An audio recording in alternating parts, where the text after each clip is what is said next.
खुश नसीब आहियो असांजो मुल्क पाकिस्तान वा। खुश नसीब आहियो असांजो मुल्क पाकिस्तान वा। जश्न आज़ादी ओ जश्न आज़ादी मल्हायूं साह जो सामान वा। साह सदके थिया के पो मिली धरती मिठी, पो मिली धरती मिठी। पाक धरती जी मिठी साह जी सरती मिठी, साह जी सरती मिठी। साह सदके थिया के पो मिली धरती मिठी। पाक धरती जी मिठी साह जी सरती मिठी, साह जी सरती मिठी। सर ज़मीने पाक ताही जान भी कुर्बान वा। जश्न आज़ादी ओ जश्न आज़ादी मल्हायूं साह जो सामान वा।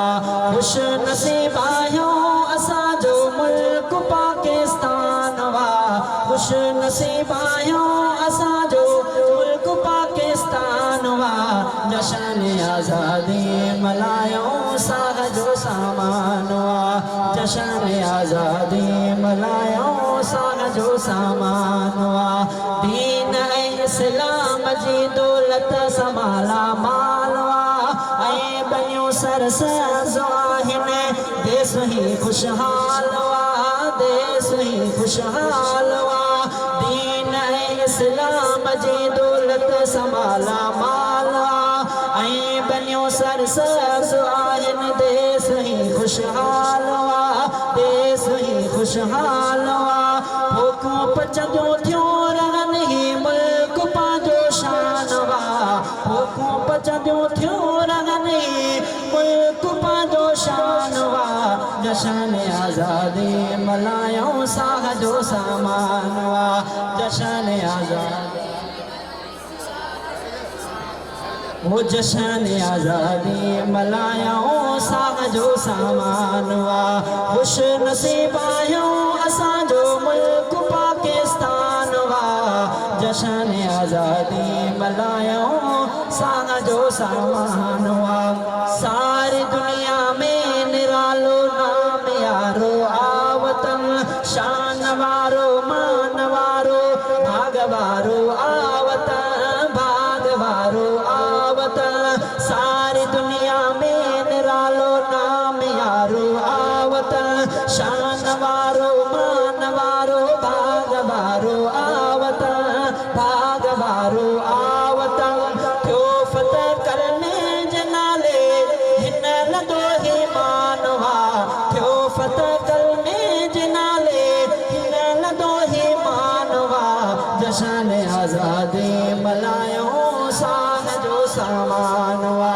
जश्न आज़ादी मल्हायूं साह जो सामान वा।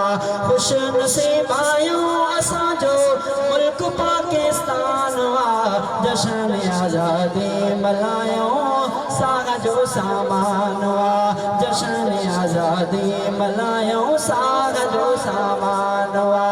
मुल्क मुंहिंजे जी मिठी मज़बूत सारी फ़ौजा, मज़बूत सारी फ़ौजा। सरहदन जी मुहाफ़िज़ ही प्यारी फ़ौजा, ही प्यारी फ़ौजा। मुल्क मुंहिंजे जी मिठी मज़बूत सारी फ़ौजा।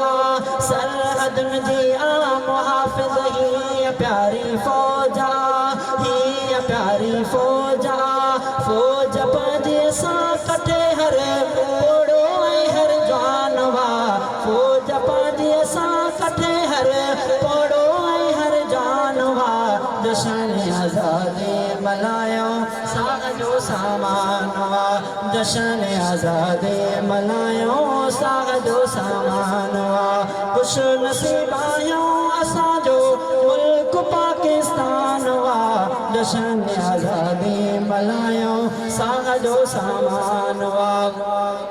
भाऊ शहजादा हिफाजत जाने दिल सां कभी। जा बजार मोड़ ते बस मात दुश्मन के दिबी मां। मात दुश्मन खेड़ी भी पाक शहजादा हिफाजत जाने दिल सा कभी जा बजा हर मोड़ते बस मात दुश्मन खेड़ी भी मात दुश्मन खेड़ी भी देसता सिर घोर बाई मानो ऐलानवा देसता सिर घोर बाई ईमान ऐलानवा जशन आज़ादी मलायों साग जो सामानवा खुश नसीबायों असा जो मुल्क पाकिस्तान वा जशन आज़ादी मलायों साग जो